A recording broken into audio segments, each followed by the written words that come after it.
বোসপুকুরে কি আবার ভাঁড়ের প্যান্ডেল?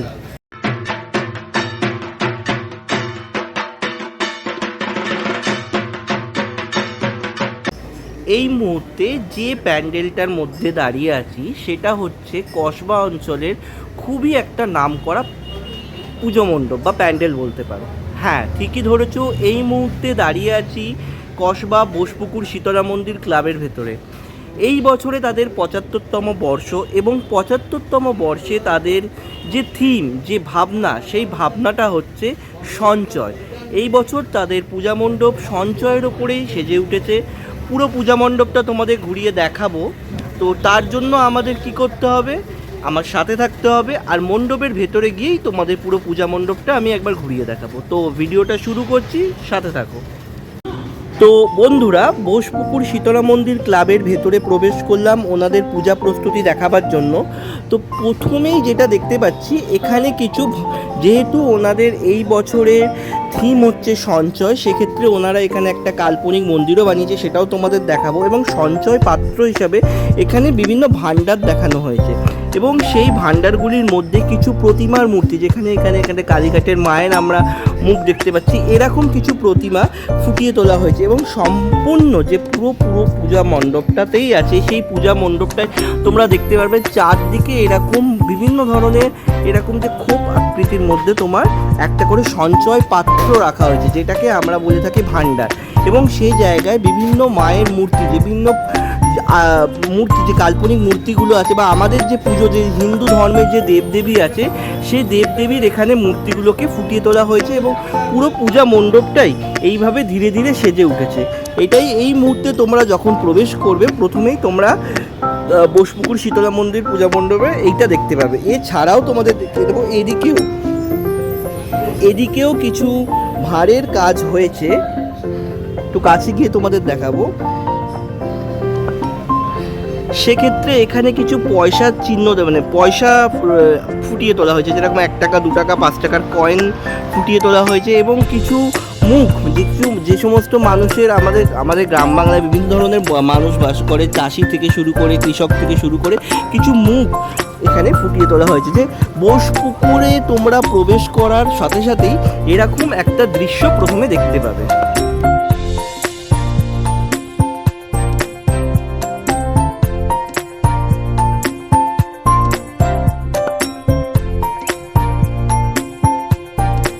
তো এই মুহূর্তে দাঁড়িয়ে আছি বোসপুকুর শীতলা মন্দিরের যে মূল পূজা মণ্ডপটা করা হয়েছে, একটা কাল্পনিক মন্দির করা হয়েছে, দেখতেই পাচ্ছ। সেই মন্দিরটার সামনে ওপরে আমরা দেখতে পাচ্ছি একটা ধ্বজাও লাগানো হয়েছে, একটা রেড কালারের ধ্বজা, সেটা এই মুহূর্তে লাগানো হয়েছে। সব থেকে বড় কথা হলো, বোসপুকুরে যেটা দেখতে পাচ্ছি যে ভাঁড়ের প্যান্ডেল, যেটা অলরেডি ২০০১ সালে এই বোসপুকুরই প্রথম ভাঁড়ের প্যান্ডেল করে সারা কলকাতা তথা জেলাতেও সাড়া ফেলে দিয়েছিল, যে কিভাবে থিমের একটা প্যান্ডেল তৈরি করা যায়। এবছরেও সেরকম একটা প্যান্ডেল এখানে দেখতে পাচ্ছি। শুধু ভাঁড় নয়, যে ভাঁড়ের যে প্যান্ডেলটা এখানে বানানো হয়েছে, সেটার ওপরেও বিভিন্ন রকম কারুকার্য করে সেই ভাঁড়ের প্যান্ডেলটাকে ফুটিয়ে তোলা হয়েছে এবং সেটাই তোমাদের এই মুহূর্তে এখানে দেখাচ্ছি। দেখো কত সুন্দরভাবে এটা করা হয়েছে। এই মুহূর্তে তোমাদের পুরো প্যান্ডেলটা দেখাচ্ছি, দেখো কি সুন্দর প্যান্ডেলটা সেজে উঠেছে, ভাঁড়ের আকারের কাজ হয়েছে এবং পুরো পূজা মণ্ডপ জুড়েই এই কাজটা তোমরা দেখতে পাবে। দেখো অসংখ্য ভাঁড় এখানে ইউজ হয়েছে, সেই ভাঁড় দিয়ে এই পূজা মণ্ডপটা পুরোটা ধীরে ধীরে সেজে উঠেছে। প্রথমেই বলে দিয়েছি যে এটা একটা কল্পনা করা হয়েছে মন্দির, সেই মন্দিরটার উপরেই পুরো যে কাজটা হয়েছে, সেটা এখানে ভাঁড়ের কাজ হয়েছে।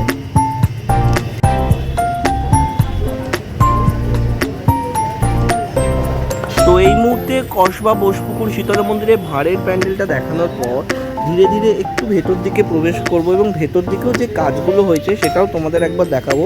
এখানেও দেখতে পাচ্ছি ভাঁড় দিয়ে বিভিন্ন রকম এখানে কাজ বানানো হয়েছে এবং বিভিন্ন রকম, এই দেখো এদিকেও একটা খুব সুন্দরভাবে, যে মাটির শুধু ভাঁড় নয়, ভাঁড়ের ওপরেও বিভিন্ন রকম মাটির যে কাজগুলো করা হয়েছে, অসম্ভব সুন্দরভাবে এখানে সেই কাজগুলো ফুটিয়ে তোলা হয়েছে এবং সেটাও দেখাবো। আর তোমাদের একটা জিনিস দেখাবো ইন্টারেস্টিং, এখানে যে ঝাড়বাটিটা বানানো হয়েছে সেটাও কিন্তু সম্পূর্ণ মাটির বানানো হয়েছে। দেখো কি অসাধারণভাবে এই যে পুরো ঝাড়বাটিটা বানানো হয়েছে। একটু ভালো করে তোমাদের ভিউটা দেখিয়ে দেবো, অসাধারণ দেখতে লাগছে। কিন্তু এটা কিন্তু তোমাদের বলে দিই, পুরোটাই কিন্তু মাটির যে ভাঁড়ের আকৃতি, সেইভাবেই এখানে বিভিন্ন ভাঁড়টাকে বিভিন্ন শেপে কেটে এই ঝাড়টা বানানো হয়েছে, এবং ভেতর দিকেও কিন্তু আমরা এরকমই দেখতে পাবো। এর ভেতরে বিভিন্ন রকমের লাইটিং ফোটানো হবে এবং সেটা এখানে আমরা সেই সময় দেখতে পাবো।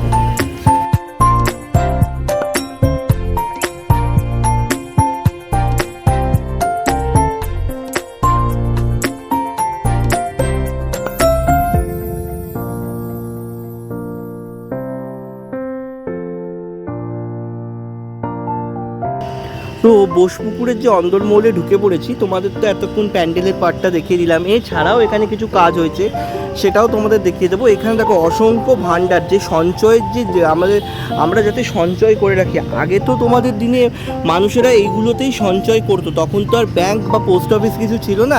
সেই সঞ্চয় পাত্রটাই পুরো পূজা মণ্ডপে এবছরে স্থান পেয়েছে। তো এখনও কাজ চলছে, যেহেতু পুজোর এখনও 2 সপ্তাহের মতো বাকি আছে। তো কিন্তু যে কাজটা চলছে অনেকটাই দ্রুত গতিতে কাজ চলছে, এবং পুরো মণ্ডপটার ভিতরেই এরকম তোমরা ভাঁড়ের কাজ দেখতে পাবে, ভাণ্ডারের কাজ দেখতে পাবে। এবং এখানেও তোমাদের দেখাবো কিছু ভাণ্ডার তৈরি হয়েছে, সেই ভাণ্ডারগুলো এখানে অলরেডি রাখা রয়েছে, দেখে নাও।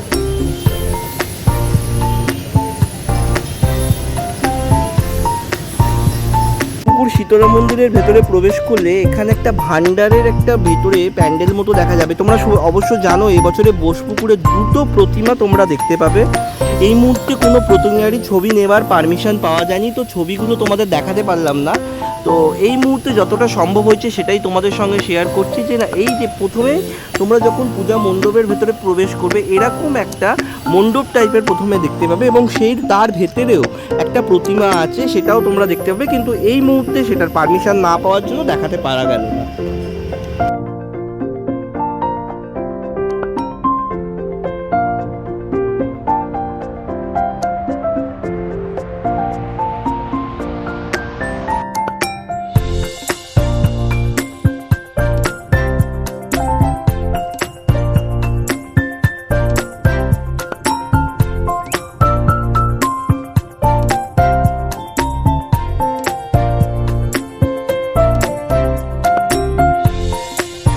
এই মুহূর্তে চলে এসেছি বোসপুকুর শীতলা মন্দির ক্লাবে, এবং সেখানে পেয়ে গেছি এবছরের শিল্পী অনির্বাণদাকে। প্রথমেই দাদাকে নমস্কার জানাবো এবং শারদীয়ার আগাম শুভেচ্ছা জানাবো।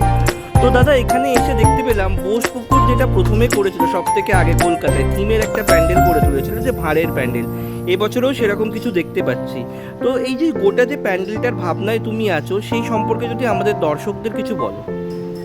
হ্যাঁ, ভাঁড়ের প্যান্ডেল এবছর যে হচ্ছে, তো সেই ভাঁড়ের প্যান্ডেল হওয়ার ক্ষেত্রে যেটা কারণ মূলত সেটা হচ্ছে এই বোসপুকুরে 75তম বর্ষে যখন একটা দায়িত্ব পাই পুজোটা করার, তো তখন মূলত একটা প্রথমেই মাথায় ভাবনা আসে যে একটা 75 বছরকে কী করে দেখানো যেতে পারে ক্লাবের ক্ষেত্রে, ক্লাবের সেন্টিমেন্টটাকে কী করে ধরা যেতে পারে।